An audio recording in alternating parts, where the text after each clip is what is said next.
New ব্যারাকপুরে জলের pipe ফেটে বিপত্তি, খাবার জলের আকাল 3টি পুরো এলাকায়। নিউ ব্যারাকপুর, মধ্যমগ্রাম, বারাসাতে 1 সপ্তাহেরও বেশি দিন আসছে না পর্যাপ্ত খাবার জল। এলাকাবাসীদের অভিযোগ, কল থেকে পড়ছে ঘোলা জল। অভিযোগ স্বীকার করেছে মধ্যমগ্রাম পুরসভা। দ্রুত সমস্যা সমাধানের আশ্বাস পুরপ্রধান নিমাই ঘোষের। এই জন্য চান, খাওয়া দাওয়া, রান্না বান্না সব করছে আমাদের।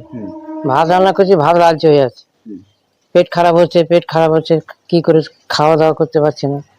এই জলটা যদি ভালো ব্যবস্থা করতে আমাদের সুবিধা হতো। অসুস্থ হয়ে পড়ছে না? পায়খানা হচ্ছে, পেট ব্যথা করছে।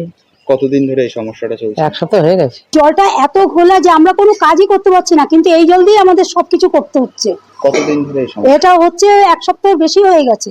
পৌরসভা কোনো জলের না না না, আমরা আমাদের পৌরসভা থেকে কোনো জলের গাড়ি, খাওয়া দাওয়া, রান্না সমস্ত সবই এই জলে, কিছু করার নেই তো। কিন্তু এটা তো কোনো পার্মানেন্ট সলিউশন না, ওদের তো একটা কিছু ব্যবস্থা করতে হবে, কিন্তু ওদের কোনো ব্যবস্থা করছে না। আমরা চাইছি জল যেন পরিষ্কার আসে। পুরো টোটাল মধ্যমগ্রামের এই সমস্যা তো পৌরসভা তো জানবেই না।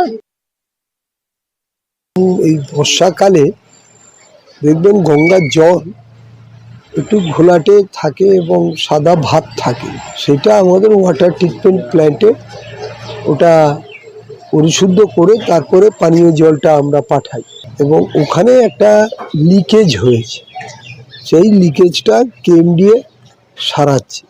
এই কারণের জন্য আমাদের সামান্য ঘোলা জল আসছে, কিন্তু এটা পরিশুদ্ধ ট্রিটমেন্ট করেই ছাড়া হচ্ছে।